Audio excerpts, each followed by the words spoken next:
Doctor Agarwal's கண் மருத்துவமனை இலவச கண் பரிசோதனையை வழங்குகிறது. Book appointment now. கனியாமூர் தனியார் பள்ளி கலவரத்தின் போது பள்ளி வளாகத்தை சூறையாடி தீ வைத்து எரித்தது, பள்ளி வளாகத்தில் இருந்த பொருட்களை திருடி சென்றது தொடர்பான வழக்கு விசாரணைக்காக ஒரே நேரத்தில் 300க்கும் மேற்பட்டோர் கள்ளக்குறிச்சி 2வது குற்றவியல் நீதித்துறை நடுவர் நீதிமன்றத்தில் ஆஜராகினர்.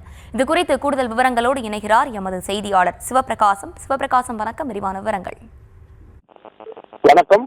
கள்ளக்குறிச்சி அருகே உள்ள கனியாமூர் சக்தி மெட்ரிகுலேஷன் பள்ளியில் கடந்த 2022ஆம் ஆண்டு மாணவி ஸ்ரீமதி மர்மமான முறையில் உயிரிழந்தார்.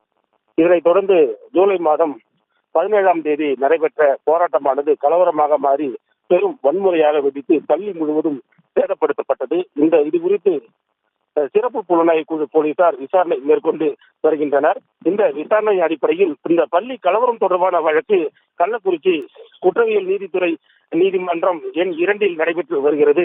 அந்த விசாரணையில் இன்று ஒரே நாளில் 300க்கும் மேற்பட்டவர்கள் நீதிமன்றத்தில் ஆஜராகினார்கள். இதனை விசாரித்த நீதிபதி ரீனா வரும் செப்டம்பர் மாதம் 19ஆம் தேதி இந்த வழக்கு விசாரணையை ஒத்திவைத்து உத்தரவு பிறப்பித்துள்ளார்.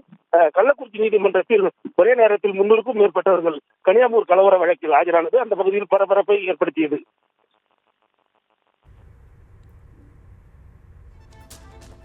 விவரங்களை வழங்கியமைக்கு நன்றி சிவபிரகாசம். டாக்டர் அகர்வால்ஸ் கண் மருத்துவமனை இலவச கண் பரிசோதனையை வழங்குகிறது. Book appointment now.